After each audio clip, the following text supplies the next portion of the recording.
Welcome to the very first episode, very first chapter in what we hope to be a long dynasty, a great book, a great series talking about everything pro wrestling. I am one of your hosts. I am Virgil. And I'm Coach. Good to see you guys. Thanks for joining us. Big Daddy C, here to speak, talk about wrestling. Thanks for joining us, guys. And I'm Fritos. All right, all right. So, fellas, in our inaugural episode, we have to make this a common practice. We must toast at the beginning of every episode. So, to you fellas, to all the listeners, to everybody that's going to support us, everybody, appreciate y'all. You're here.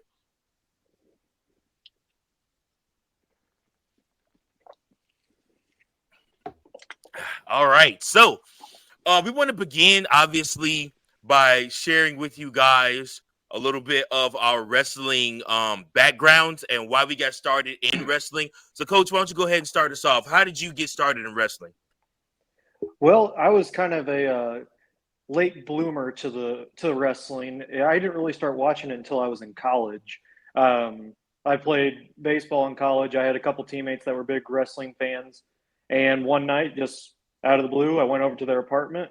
We started watching the WWE Network, and first match they introduced to me was Armageddon, Hell in a Cell, six-man match with Rikishi falling off the cell. So, I mean, I was hooked from then on, and I've been a fan ever since. Hell yeah, man. That's what I'm talking about. See, Big Daddy C, what's up, man? What got you into wrestling? Man, it's Attitude Era, man. Like I remember being taken to my first wrestling event during that time, and I don't recall much of anything outside of that. I know I went. I remember somebody getting hit in the head with a steel chair, and then ever since that point, fell in love with it. Was getting all the action figures and everything for Christmas, man. And I just never turned back after that. That's what I'm talking about. That's what I'm talking about. Fritos, Yeah. enlighten me, brother. Let's see. Started watching when I was about 6 years old, 7 years old. Remember going to my grandma's house back in the day, watch all the pay-per-views, take VHS tapes and record them, re-watch them all the time. Kind of fell out a little bit around high school. Got back into it in college around 2015 and just been watching ever since. Yeah, man. Yeah. So for me, guys, I grew up without having cable. So I had to watch SmackDown and WWF Jacked on WCIU, and that's how I got introduced into wrestling. So SmackDown on UPN, and then Jacked on WCIU. I remember when we did get cable back. It was probably like 2003 when we got cable, and they still had Sunday Night Heat going on. But every Sunday Night Heat, they would do a live show from where the pay-per-view was about to be held. And I hated it because they would always leave you with them cliffhangers like, oh my God, you better join in. JR like, oh my God, by God, you better join in. You don't want to miss this pay-per-view coming up. This extravaganza that's happening next. And I'm sitting there like, oh, can we just buy a pay-per-view, Mom? I didn't end up buying my first wrestling pay-per-view until WrestleMania. What was it? The one where Edge and Undertaker went one-on-one for the 24. first time. Mm-mm. Yeah, 24. Yeah. In Orlando with the orange ropes when my man John Cena was supposed to win the WWE Championship, but they, you know what I'm saying, they screwed him. So, you know what I'm saying, it is what it is. It's all good. CC Nation's still around. We live, we out here. So, fellas, I mean, okay, give me your past GOAT and your present GOAT right now. Oh boy. I need them. Oh boy. Let's go. Well, I'll go ahead and start with the past GOAT in my eyes. It's got to be the Nature Boy, Ric Flair. Why? I mean, well, I didn't really have much of an appreciation for him until I watched the ESPN 30 for 30 documentary on him, and kind of what his mindset of really just trying to be involved with his character and actually living it. I mean, you don't see that nowadays. K-Fab is making a comeback, though, thankfully. Yeah. I love that part. And I just think everything that he did for the business makes him the GOAT easily. As for current, oh man, I'm going to be biased here because he's my favorite right now, but I got to go with Randy Orton. Randy Orton isn't a bad choice for future and for past and present GOAT. To be honest True. with, his body of work. Coach, you got a lot to go off of with those Randy Orton matches. And I know it don't. Do it feel like to y'all like we've been watching Randy Orton for almost 20 years? Like, yep, it's crazy. It feels weird just growing up with him. Yeah, like legit, like we grew up with Randy Orton, like that was the guy. Like that's crazy. Like he outlasted Batista, which Dave was way older. Like he was around Triple H's age when he was supposed to be being trained by him. So it's like I said. But when you look at Randy, it's like God, we grew up with that man. Claude, I know you got something to say. I know that's your boy. Yeah, man. Like I would say past GOAT, while The Rock was my all-time favorite, I gotta roll with Austin for the GOAT, man. Just like everything that the heights that he propelled, the WWE to in the 90s, like I feel like he definitely helped like take the Attitude Era to what it was and then help get the WWE to where it is now in terms of being like the biggest draw in the company at the time and being like that first wrestler to really like go against the authority, like the boss. Like we all have our, we all dreamed of being able to, tell our boss about themselves or do something, but obviously, we're not in a position to do that because we want to get paid. And, so I always think about that, Austin being a GOAT. Current GOAT, Orton, man. Like he been doing this for a long time, man. To me, he has the greatest move of all time, RKO. Amen. And it's a The diamond cutter. Just get hit with it out of nowhere at all times, man. And I think with Orton, like just like he's been able to like reinvent himself. I feel like each year or every decade, I feel like he's been able to like reinvent himself, but still keep that same aura that he had, when he really became the man. And so, yeah, I would say Orton is my current GOAT right now. That's fair. That is fair. Fritos, talk to me. Yeah. Let's see. I'm probably to say Stone Cold for past. Same reasons as Claude said. Just telling your boss basically off, sticking to it, to the man, and just how he kind of connected to the crowd, got the crowd going. Even still now, you hear that glass shatter, you're going nuts. And I just love that. Current GOAT, there's too many. I can't really think other than CM Punk.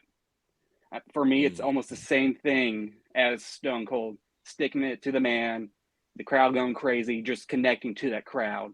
Just something about that for me, I just love. You guys are all tripping.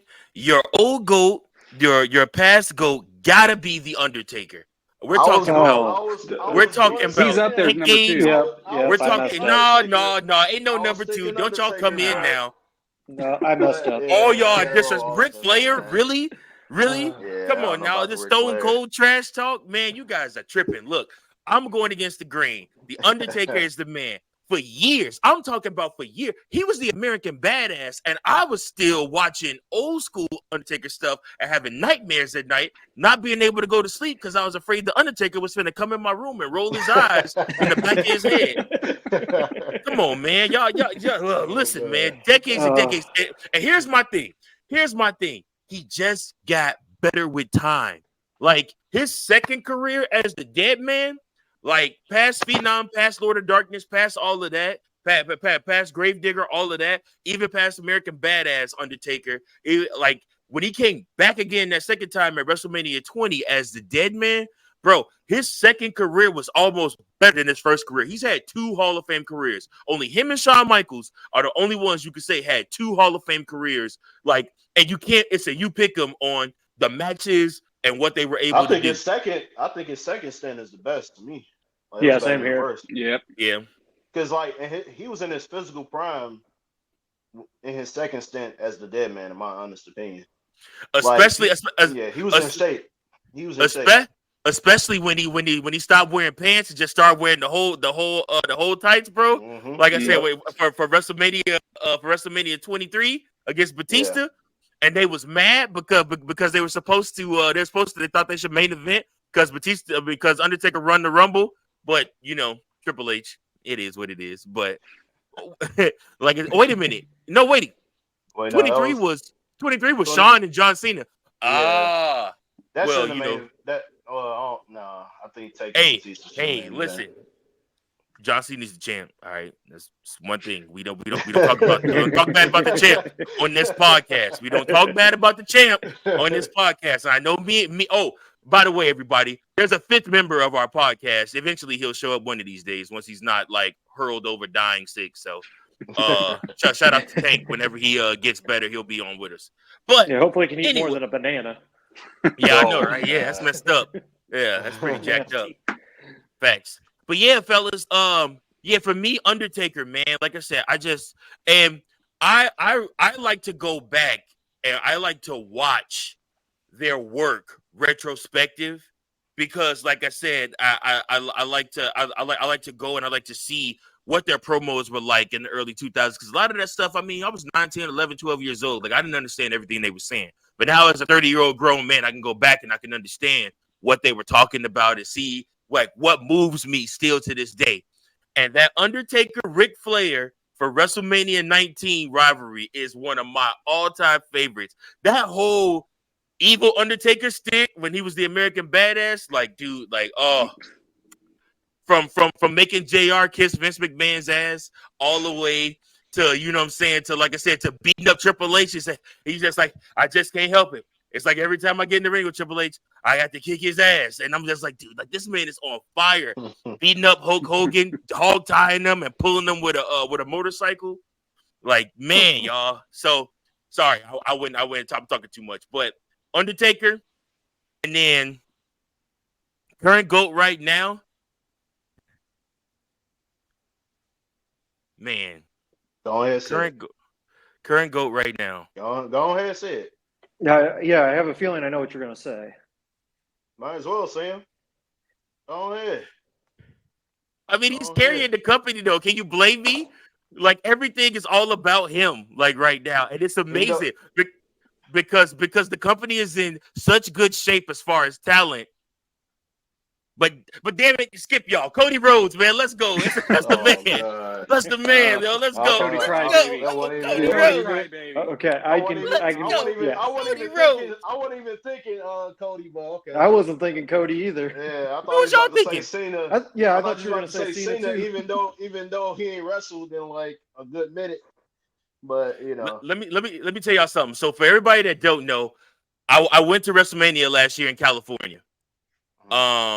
And be able to watch John Cena live like that at a Mania was different. Yeah. Was different. His entrance, everything about him, like when they went to commercial break on TV, he slowly walked up the ramp. We gave him an ovation.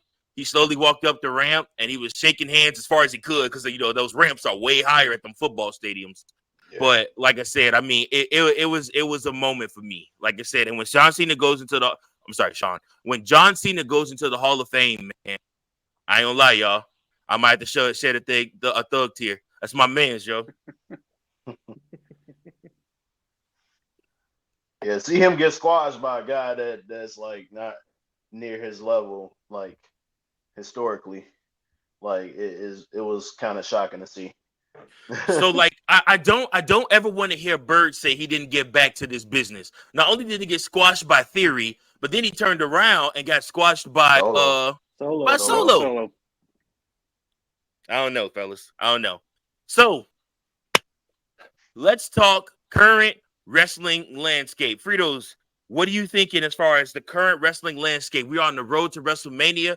Give me a short list of your thoughts so far. I love everything. Everything the storyline's gone, especially with the Bloodline. Seeing now with that tag team match coming up, and potentially what's going to happen with Cody and with Roman on probably night 2. It's crazy right now. I just love it. Triple H is cooking, and I'm all for it. I'm eating everything up. What do you think, Big C? Yeah, same thing with the Bloodline storyline. Got night one, which most of us pretty much predicted in terms of what was going to happen, and then I still think he's still going to have his match regardless. But it's probably going to be a lot more difficult if he if he doesn't win. But I think for the most part, I just want to see this develop into something bigger past WrestleMania. Right. Like Because Bloodline Backlash versus is in France the next yeah. month. So, I mean, you want to keep going. Yeah, because I don't think this is going to be over after WrestleMania. I feel like this is going to be turned into a bloodline, all bloodline versus all WWE, like something like the Alliance back in the early 2000s. Like I see it going to that point. But everyone that the bloodline has screwed over, like bands together to go against, the bloodline. Could throw in all the female Samoan cousins, and the wives of the Samoans that's in the company right now. Throw all them up in there. Triple H can be the one heading the team WWE, and so we can potentially have something bigger than this after WrestleMania. So I'm excited to see, not just Mania itself, but what the aftermath is going to be. So. I mean, that sounds like a killer Survivor Series match. Yeah, What it, you just it can go pitched all right the way. there, It can Claude. go all the way through Survivor Series. Like you can War push this games. all the way through. Oh, Yes. Oh, God, that'd that be would so fun. amazing. Man, That would you be want to talk about awesome. long-term storytelling? This will be it. And if the War Games goes back to Chicago, this time Claude gonna call me ahead and invite me to go with him. Bruh, oh my God, Claude, I don't care where we go in life, we always be brothers. But you was so wrong for that, dog. Like he was at Survivor Series I with was under the CM Punk, impression you got and I other was stuff in going on. Chicago too. That's the bad part. I was in Chicago visiting my dad. Could have left my wife and my son at my father's house and ran over to the arena and hung out with Claude when CM Punk returned. So there's multiple storylines going on right now. Obviously, the bloodline is on everybody's mind. It's what everybody is talking about. And again, like I said, that's your top storyline. And the company is really built around Roman Reigns versus Cody Rhodes right now for Ultimate Supremacy. Who's the top dog in the company? Cody, for the last past. Well, okay, let's be honest. Since he's come back, he has basically been the face of Monday Night Raw. Roman Reigns has been the face of SmackDown. Said the two shall never come in between one another, right? Until somebody wins the Royal Rumble and he's like, skip this. I'm going to take your titles. So, again, guys, I think that it's really cool to see how they're intertwining them again and they're trying to mix it up. Like, this is what I like about the difference in booking between Vince McMahon and Triple H. Triple H leaves that doubt. There's doubt. Like, is Triple H going to be bold enough to book Cody Rhodes to lose twice at WrestleMania? Like, there's still that doubt. Like, I know everybody's just believes it's a foregone conclusion, but I sat in those stands at Mania last year, and I had people all around me. Let me tell you something. There is no more beautiful sight than the sun setting, California sun setting, and you look around the arena and the bell rings for the main event and the lights around the arena go dark and dim. Everybody's focused on the ring and all you see is thousands, 83 to be exact, 83,000 wrestling fans packed. Everybody watching the main event. I've never, like, it gives me goosebumps to this day to see that moment because that was just crazy for me. But I was there and we were all talking. There's no way that Triple H lets Cody Rhodes lose this match. There's no way. Like, they built him up too hard. And then the question last year was, okay, are you going to give him the title too soon? Or, I mean, is it going to be too soon? And, like, we've seen just so many people, get beat by Roman Reigns, like, especially with the super spear. When he ducks that first one and he hits the ropes again, he ducks that second one. It's like he's charging up and then he, like, gets him. You're like, oh, man, it's over with after that. The super spear. So he'd be the first to lose back-to-back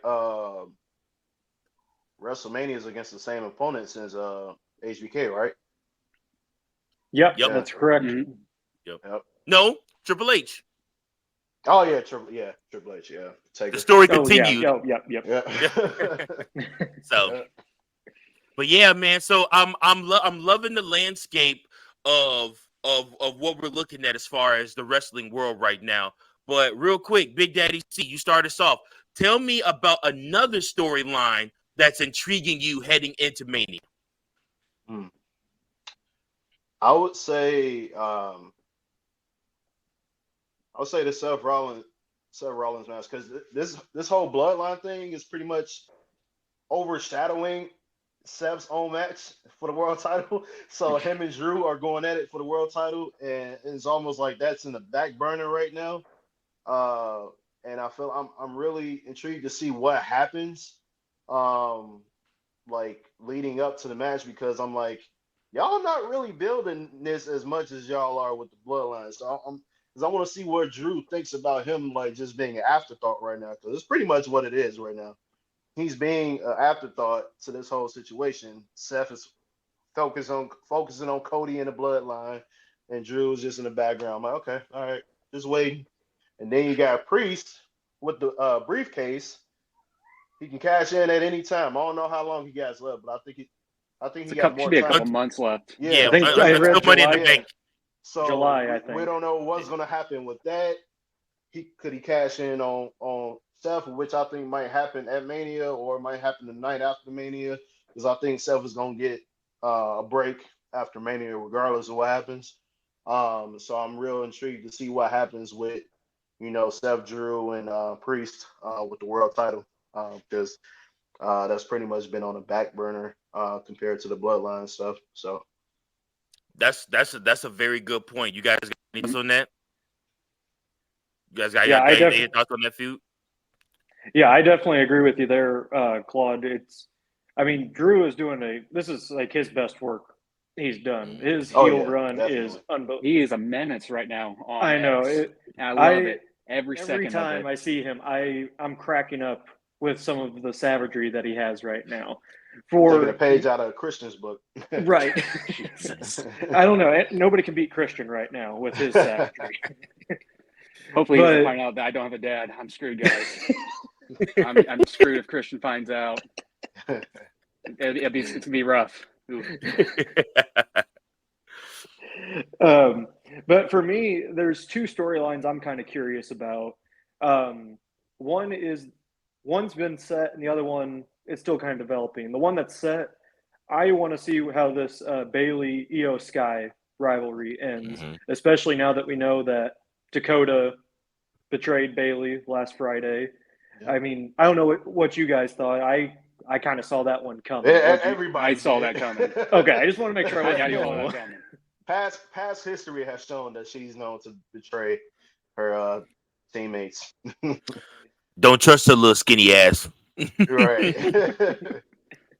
So yeah, I'm really curious how that is, because it feels like, again, that long-term booking of Bailey's been a heel for what, about 2-3 years now. Yeah, it's all longer than that. It's like almost like 4 or 5. She's been a heel a long time. Yeah, we haven't seen the wacky and inflatable Fran Tubies things in like forever, man. It's been a long time. That's true. We'll never see that again. I want to see it. Bring it back. I love it. I feel like it kind of feels like she's come a long way. and also like just up to her. Yeah, just to put this out there for y'all, I would definitely hug Bailey. Who wouldn't? Yeah, that's a gimme. Yeah. But the second storyline that hasn't really been figured out yet, I'm curious what they're going to do with the U.S. title, because obviously at Elimination Chamber, it's setting the stage for an Orton-Logan Paul battle. But Kevin Owens still hasn't gotten his rematch yet, that I think they've talked about on television, of him getting a rematch for that. Plus, you got LA Knight and AJ Styles, who both have beef with Logan Paul. If you look back in the past year, I mean, you are looking at a possible ladder match, and I'm all for it. If they go that route, I'm not sure. Mm-hmm. Good idea. Fritos, what do you think? Exactly. I'm just kind of curious how they're going to treat the U.S. title. I mean, with Randy and Logan. But the main one I'm kind of really curious about is the IC title, with everyone talking, trying to figure out. Personally, I would love the ladder match that we talked in our group chat, and I like the idea of Gable winning.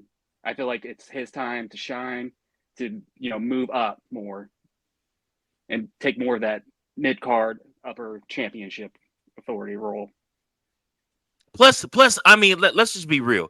He puts on a hell of a match. Hell of a match. Like He I said, does. Oh yeah. like And Gable, freakishly strong for his just size too. yeah. He like eerily almost reminds you of Kurt Angle. Like if they like I know they're supposed to be doing the Kurt Angle biopic, but like Chad Gable really could play Kurt Angle and everybody would believe it. Like I said, like because just because like all they gotta do is just put some like just curl his hair up a little bit, put it in a box and curl it up. But like I think everybody would believe Chad Gable could play a pretty good Kurt Angle just because like his shape, his build, the way he wrestles, the way he talks, the way he looks, everything. Like he could totally like sell it.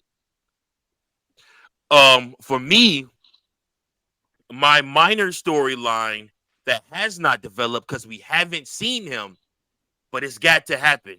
It's gonna happen. My man main event Jey Uso got to get his revenge. He has got to go get his brother for costing him that IC title. Mm-hmm. And I can't wait to see how they incorporate that story. And it might sound kind of corny, but what if Rikishi, like I said, is like involved somehow, like tries to get them to stop fighting each other or something like that. And whatnot. And I mean, I don't know. I mean, it's a lot of different avenues you can go with that because it's just such an intriguing storyline. And Jay has never wanted to fight his brother. He's never wanted to fight him. And it's almost like that Bret Hart, Owen Hart thing. Except for this time, it's the little brother being picked on by the big brother instead of the big brother being picked on by the little brother. And like I said, I mean, I just like it. It just evoked so much emotion out of me. And I'm into it. I've been with Jey Uso ever since he was back in the bloodline. I've appreciated all his work, and how he was the main character even when he wasn't the main character. Whether it's his facial expressions, whether it's the way that he's talking and delivering a promo. When it was him going against Roman at the beginning of the bloodline, he told him he hates him for how he always treats him and stuff like that. And then what he did to Jimmy in the Hell in the Cell match, to then everybody coming together and being one. Then the boys going to get in the tag belts. Then they went and got the Raw tag belts. Then Roman gets the WWE Championship too. I mean, and then they add Sammy in. I mean, they just cooked that whole story arc. And like I said, and then just to be able to transfer it over to this next level and go ahead and now main event is on his own, doing his own thing. And I do think he wins the IC championship by the end of the year. And barring injury, he might win the world title. Who knows? I mean, we'll see. What do you guys think about that storyline? Yeah, I definitely think the Jey Uso and Jimmy that's definitely gonna be a thing. It'll be the first brother versus brother match since Jeff and Matt, so it'll definitely be intriguing to see. I'm sure they're gonna incorporate it with the bloodline stuff too. Jay be one of those allies for Cody and Seth. Tribal combat rules. Yeah, exactly. Yeah, and then I'm another thing too that intrigues me. You mentioned Sammy. Sammy pretty much has no, like, we don't know what Sammy was gonna do, like with WrestleMania. We don't know how he's gonna be involved. He could be another ally, for Seth and Cody, or he could be ally for Jay. Who knows what could happen? Or they could throw him in the mix, with the U.S. title. Yeah, I'm real intrigued to see what happens with that. It's a lot of superstars that hasn't really. We don't know if they're even gonna have a match at Mania to begin with, because nothing's really been done in regards to their. I was thinking about Bobby Lashley and the Street Profits and AOP and what's the guy's name? I keep forgetting his name. Karrion Kross. Like we don't know what's gonna happen with that. You know, that might be a 6-man tag match at some point, but it's a lot of They're supposed to storylines. fight. They're supposed to Yeah. fight Friday, but you Oh, already know SmackDown? everybody just gonna get Okay. involved. Yeah. That's Yeah. gonna be your SmackDown main event this next Yeah. coming week. I'm sure So yeah, it's a is lot them. more storylines that need to get, you know, set in stone for matches. Because I don't even think they got a full. Yeah, they don't even have a full card yet. For On either night, yeah. For both nights, yeah. Mhm. So Yeah. got a ways to go. Got 3 weeks. Not to mention, Bianca Belair for the first time doesn't have a path. There is no championship match for her outside of potentially starting some of the Kabuki Warriors, or Ooh. what I think is No. gonna happen. Go ahead, say it, brother. Hey, We all want to I hear it. think hey. I think I want I Jade. go. Jade. Well, Jade. okay. Hold on. Here's my thing, though. You can slow walk that Jade Cargill, Bianca Belair till next Mania. Save that for next Mania. Here's my thought. Or SummerSlam. I'll say here's SummerSlam. well, no. Here's my thought. I really think Tiffany Stratton. She really impressed me at Elimination She's good. Chamber. Yeah, Tiffany. Oh, Stratton. yeah. She She's is legit. Yeah. She is like, who needs Charlotte Flair? Charlotte Flair can go to AEW right now if she wants to. Like I said, because Tiffany Stratton is here. It's Tiffy time, and I'm on board. And I want to buy a T-shirt. Matter of fact, next pod I'm gonna have some Tiffy time merch. I got to. Because Is she Australian or no? who cares? It don't matter. She cold, bro. That's all that matters. No, because she was getting a lot of love in Australia. That's why I was asking. I don't think she's Australian. I mean, we can check that up. Coach, you're the smartest one out of all of us. Look it up. Is she Australian or not? I'm pretty well. I think already. I just off the top of my head, I think she's American. I just think that's how over she is. Yeah, that's what I'm saying. Mm-hmm. Yeah, because she wasn't. I mean, when the crowd's chanting BS at you when you get eliminated, I mean that's pretty over to me. Yeah, because I ain't see her get that type of love on SmackDown, or I don't watch NXT like that, but like I didn't see her, like, from the clips that I did see from her matches on NXT. I didn't see her getting this much pop that she got in Australia. So that's why I was asking. A potential match with her and Bianca Belair where it's like it's B's show, but Tiffany's like, it's my time. Yeah. You know, I mean, like I said, I take that all day. Like, Tiffany Stratton deserves a one-on-one match at WrestleMania, a good feud at WrestleMania, even if it's just a one-off and we see them later on down the line. But like, just a really good wrestling match. I think I don't want WWE to do to Bianca Belair what they're doing to Charlotte Flair. Like, people were happy when Charlotte Flair got injured because, like, oh my God, thank God we don't have to worry about her going for a title at WrestleMania, because it just seems like every single year she's going for a championship, and it's just like, dude, we're over that. Like, just book her in a good feud. Like Same thing I feel about about Becky right now. Oh yeah, definitely. Becky's the exact same way right now. I think that's why a lot of people are excited for Bayley, because she's always been the background. Which, hey, also, I know everybody has said everything about Bayley, and I mean, everybody said everything about Mercedes Moné and AEW. But after old girl turned on her, I'm starting to think Sasha Banks might be coming back to WWE. Like, don't need some help. Yeah, who? From who? Yeah. You know? So like I said, I mean, I'm so thankful that WWE is in such a good place. Like, for the past 10 to 15 years, we've had, you know, the New Day and tag matches. You know, we've had, you know, Charlotte Flair, Becky Lynch, them at the top, tippy top, you know, and everything like that. Which, by the way, do y'all think Becky Lynch is gonna beat beat Mommy for the world title? No. Hell no. Because that will kill her run. You don't want to kill Rhea's run, her dominant run to this point. You don't want it to end like that. And I think this was just kind of topped off her run, because I mean, it was very bland at the beginning, but now ever since she joined the Judgment Day, it started picking up steam. Yeah. Right. And now it's really taking off, and I think this will be the cherry on top for it to have her beat Becky. But okay, that's fine. Then who beats her? Tiffy? Please say Tiffy. I would be very happy if Tiffany Stratton wins the Money in the Bank and cashes in same night on Rhea Ripley. I mean, I would go absolutely nuts for that. Yeah, it would I have would to be love somebody that. that wins the Money in the Bank. So I Yeah. think I'm Just- fine with that Tiffany Yeah. one, actually. Just thinking of that. Yeah. That way Rhea continues with her run right now. Right. That'd be perfect. Just don't let it be Liv Morgan. Just don't let it be Liv Morgan. I can't stand her. I'm sorry, y'all. I got one X Factor. All right, let's hear it. It's gonna be a while before she come back because she's still on maternity leave.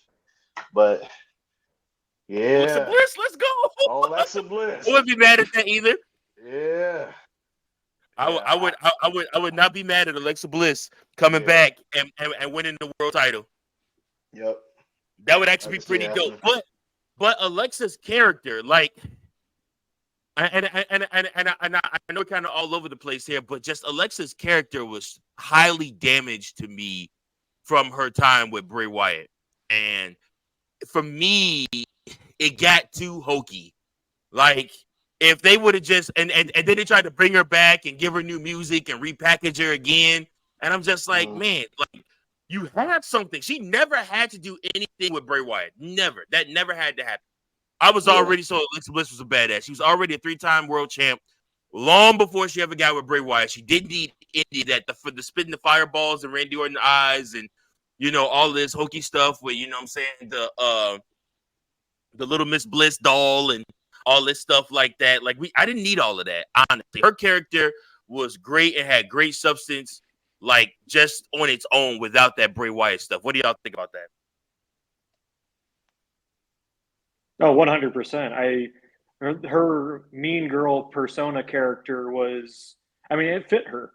That's who she was. That's who she was in NXT and what she was like when she first got called up. That's what helped her get to where she was. And I think maybe they were trying to think that she was going to be Sister Abigail or with Bray Wyatt. I was kind of on board for that, but then it just never really did anything with it. It just kind of stalled out. So I think just if when she comes back, just come back as herself. Little Miss Bliss. That's what I want from her. Yep. Just come back with the little hand glove, do the little thing like this. You know what I'm saying? Come out, walk, switch real hard. Like I said, just give me that. What do you think, Frito? Yeah, well, to piggyback off the coach over there, I thought they said there was a report that she was originally supposed to be Sister Abigail. If they did that whole character with her, I've been fine with the whole gimmick with Bray. But when she comes back, bring it back. Give me the mean girl. Give me all that, the hand twist, the attitude. I need that. How long has she been out so far? It's been about a year, right? Yeah, a year and a half, isn't it? I think so, yeah. I know Becky was out about a year, just about the same amount of time. Who knows? Like, Becky needs some help. Bayley needs some help. She can get it 3 parts. Charlotte could come back. If she comes back as Sasha, she'll come back as Sasha, and then Alexa Bliss. Be all 3 of them. Do what Triple H did that SummerSlam when Bayley came back, and then he brought back Io Shirai, Dakota Kai, like brought back all 3 of them in one night. Call Mania. Call me crazy, y'all, but I did see an Instagram post where Charlotte Flair is walking without a brace and anything like that. Like, there's some videos I've been seeing on like Instagram. She's working out without the brace and going crazy on the bike, training, rehabbing. She's that John Cena level freak athlete. She might mess around and make it back in time to help Bayley out. And I mean, what if Bayley gets help from her, from Charlotte, and from and you put the horsewomen back together? I'd be for it. That could work. Yeah, that works for me. Yeah, it's a possibility. They have to do they have to do a women's war game match with the 4 of them. They have to. Like, they have to get all the Infinity Stones together and do that match one time, just once. Everybody suck it up. Quit your crying about who's getting paid what. I don't care about any of that. Put all that to the side. Sasha Banks, let it go for one night. And women's war games, the four of them against the new breed. Bianca needs to team up with Rhea, obviously. Who would be the other two if y'all would put that match? Who would be the other two like new breed women? Would it be Liv? You put Liv in there because she's gonna be a stalwart. She's always gonna be some type of player in the match. I guess I'd put Tiffy in there too. Yeah. Since she's so over right now, and I think somebody who gets kind of underappreciated who would fit in perfectly with a War Games match, Shotzi. That's true. She's that crazy, unpredictable, like style. Like I don't know. Is it maybe it's just me and the green hair or whatnot? Don't you look like a character off Rock Band? Like, yes.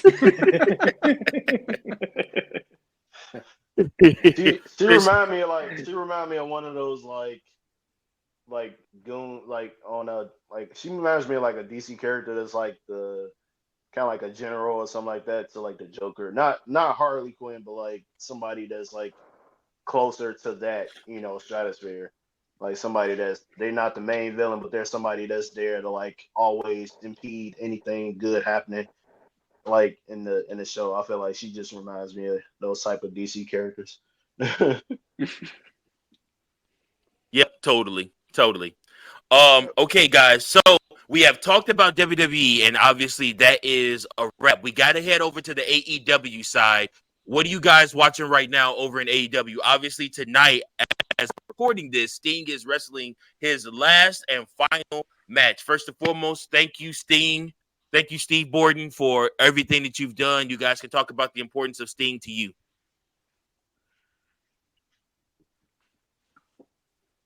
I think TNA, man, like that's like because I ain't really watched WCW like that. So like for me, like the bulk of my time watching Sting was on TNA, like when he really was like big time and like over.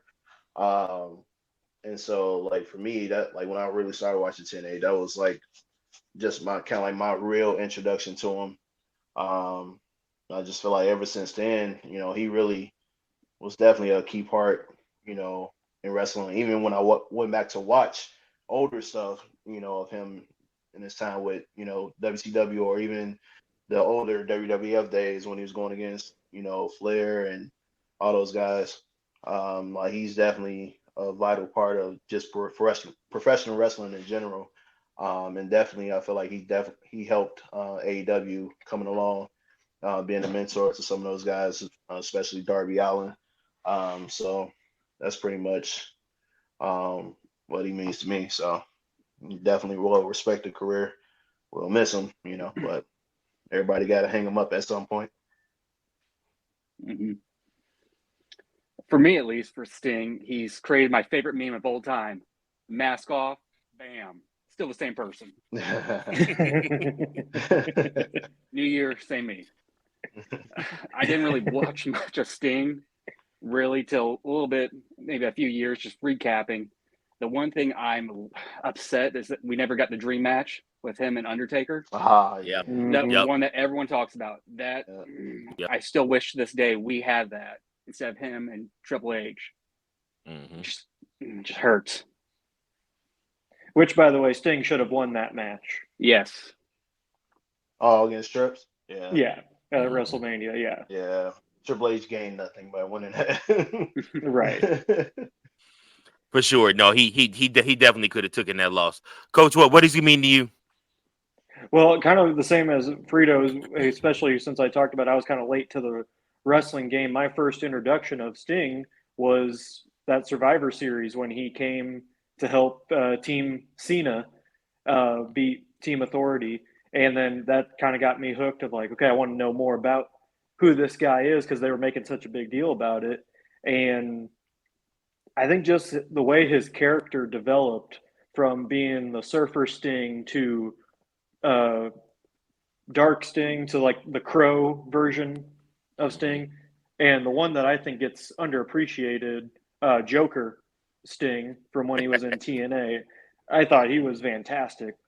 Mhm. And not to cut Doing y'all that. off, I'm gonna go grab my charger real quick because my phone about to die. I'll be right back. Am I still Yeah, going? Nope. and he's gone. Anyways, but Joker Sting was the best, and you can tell now with AEW that he's the more the mentor Sting, and that's great. Yeah. I think that's the role that he needs to be, and he's embraced that. I mean, there's the reports that he didn't even want to win the AEW tag team titles, and they still gave it to him. I mean, that just shows what kind of person he is. And I'm just happy we got to see him come down from the rafters one more time. Yeah. Yes. I mean, yeah, no, Sting for me is a consummate professional. He's always been like, you never heard anything bad about Sting, like from the boys or guys in the back and stuff like that. I mean, like I said, he just always carried himself as, that guy outside of when he supposedly didn't have a chance and wasn't into it when he was supposed to win the world title and beat Hogan in WCW Nitro. But that's another story for another day. But like I said, outside of that, I just think he's always carried himself as a world champion, as a guy, always willing to mentor. I love the way people talk about him behind the scenes on podcasts and different things like that. Match quality, it was all right. I mean, to me, Sting never had a match where I'm like, yo, that's 5-star. I got to go back and watch that match. I just never felt that way about a single Sting match. But at the same time, I just really enjoyed his promos. I enjoyed him, especially his TNA time. I think personally Sting did his best work in TNA, and I'm talking about 2005 2007 Sting, when it was Main Event Mafia stuff and it was all of that good stuff that he was doing with them. I think those were the things that really made me like respect him and really respect what he brings to the table as a performer versus what he did in WCW. I felt like in WCW they relied on him, and he was like flopping from I'm a main event guy, now I'm Kevin Nash's lackey, I'm Lex Luger's lackey, but now I'm back to a main event guy and all of this stuff like that. They should have just kept him at a main event level because he was definitely worth that. So, but yeah, any other thoughts on AEW Revolution that's going on right now as we speak, guys? I got nothing really. I hate to say it, I've not really paid attention to AEW since MJF's been written off right now with his contract issues and injuries probably. So I've just Right. kind of fallen off. I've catched some stuff here and there, but for me, it's kind of a little bit almost unbearable for me right now to watch it. I don't know if it's just the booking for me or just how I don't know. It's just not right now for me, not working out or just not enjoyable to watch at least. So 0 Hour, which has already happened, is a 12-man tag match. Then after that, then you have on 0 Hour, you got a tag team match: Julia Hart and Sky Blue versus Willow Nightingale and Chris Statlander. And then after that, you got an all 8-man scramble. It's got Hook and it's got a bunch of other guys in there too. So, like I said, I mean, I mean, it's all right. And then once you get to the match, you're opening up with FTR versus John Moxley and Claudio Castagnoli. That'll be a good match. I feel like that'll probably be a really, really good match. Then after that, you move on to the championship. You got Christian Cage versus Daniel Garcia. That'll be a good match as well. Will Ospreay, who is finally only all elite, versus Kanasuke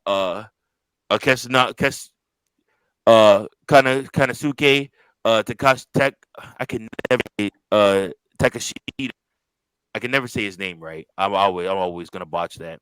Then you got Bryan Danielson versus Eddie Kingston for the Continental, not Inter, just Continental. Then you got Roddy probably going to come out and win the AEW International belt against Orange Cassidy. And then you obviously have the AEW World Championship match, Tony Storm versus Deonna Purrazzo, which will probably be a good match. Deonna should probably win that, but I doubt it. I really like what they put Tony Storm's character. Like I said, we can get more into that in another episode and talk about that. And then you got Joe Hangman and Swerve. Is tonight the night that Swerve finally wins the world title? You know it's coming. Just when is it coming? We'll see. And then obviously the last match is the Tornado Tag Team match for the AEW World Tag Team titles.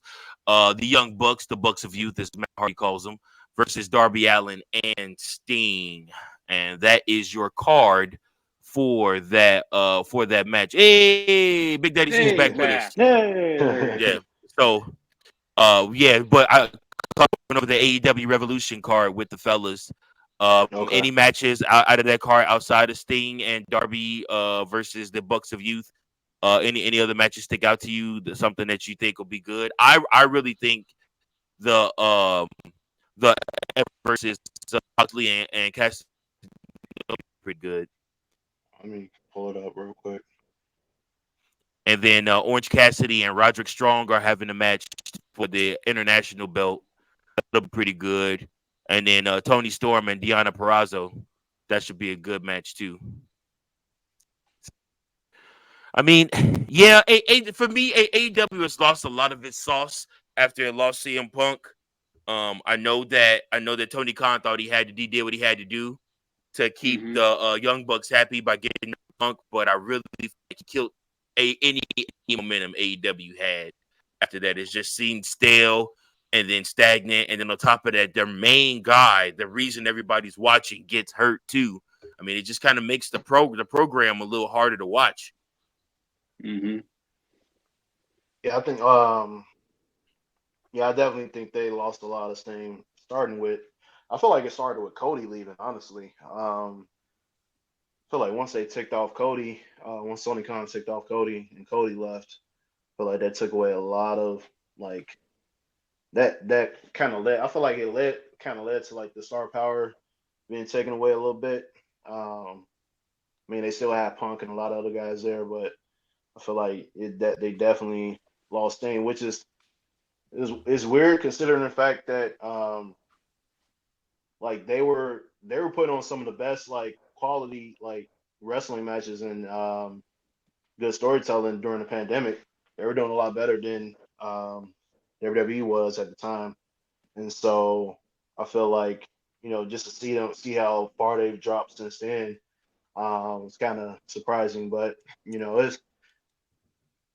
nothing ever lasts forever in that regard. I feel like they'll turn it around eventually. They just need to do a lot better with storytelling. Like matches are great. Like the matches they put on some great quality matches, but I think storytelling could be a lot better.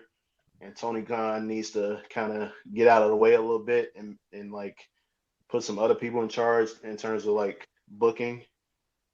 They supposedly hired up one of WWE's story writers to that's supposed to be in charge and senior vice something in in booking, I guess, or whatever you call it. Yeah. In terms of the matches on the card, I was looking through it. That Samoa Joe Hangman Swerve match, I think, has potential to be pretty legit. I was watching some highlights about that whole situation. I know Hangman kind of faked the injury, made it seem like he wasn't gonna be at the pay-per-view, and then he ended up knocking Swerve out with the crutches. But I think Samoa Joe, to see him on the run, with the world title. I never thought he'd ever get to the world title, at this point in his wrestling career. But it was good to see him, being at this point, still kicking. He's still kicking ass, in my opinion. Samoa Joe always been one of my still favorites. dropping good promos too. Man, he always been one of my favorites back in the TNA days when he was X Division, the only big dude in the X Division, bro. With cruiserweights, man, I'm like out here flying like he like 100 pounds, bro. Like I've been a fan ever since then, man. But That yeah, it's good Ultimate to X see. match. Oh yeah, him, AJ. Well, but no, him, AJ Styles versus it was a triple threat. Him, AJ Styles, and Christopher Daniels. Man, that's the greatest triple threat I've ever seen. Greatest triple threat match I've ever seen in any wrestling promotion. Like, So that's Claude's match. If y'all haven't went and looked that up, I'm sure it's on yeah, YouTube. Go look up yeah, Samoa Joe, AJ Styles, Christopher Daniels triple threat man. match for the X Division Championship. I promise Back, you will not be yeah. disappointed. That That's whole back X when they had the Division. 6 sides of steel, Yep. 6-sided ring. That was prime TNA. Oh my gosh. That whole time period was crazy. You got guys like Elix Skipper, Shark Boy, Man. guys like that are still there. Jerry Mm-hmm. Lynn was still getting in the ring around that time. Yep. Like you really had a lot of good talent in TNA that I mean, like I said, WWF was crowded because they had just merged with WCW. So there had to be some kind of over. Yep. So TNA received some residuals of some of those younger guys that were just getting ready to blossom in WCW. Just think about that. How many guys that had signed WCW contracts that were just up and coming, brand new guys that nobody knew about that they were going to TNA because WWE was like, yeah, we don't know you. We just want your big stars. We want our guys back. We want Kevin. We want Scott. We want, like I said, we want Hulk back. We want those guys. Booker. We'll take Diamond. We'll take Sting. But that's just my thoughts. Any final words? Any last thoughts, guys, as we wrap up this very first episode of our show? No, just here's the many more episodes with you guys. Oh yeah, can't wait. I'm glad we decided to do this, even though it's kind of like spur of the moment. But hey, Mike brought the idea into motion, and hey, we decided to roll with it. So appreciate Speak it that, into Mike. existence, guys. Yeah, I thought man. this was originally going to be the guys, let's start a podcast. I didn't really think it was going to take off Yeah. like this and actually do it. Yeah. So I'm ready to do more episodes and see this run for us. Me too, fellas. Me too. Thank all of you, and also thank all of you, our viewing public, listening public. This podcast can be found wherever podcasts are recorded and distributed, as well as follow our YouTube channel located right now on In My Opinion, featuring Mike Jones. So this is one of our subsidiary shows off of the In My Opinion channel. We thank you so much for tuning in with us. Please like, subscribe, and share with all of your friends, anybody that cares anything about wrestling. We'll be back next Sunday night, episode number 2. Looking forward to it, fellas. See y'all soon. Yep. See you guys. See you then. See ya.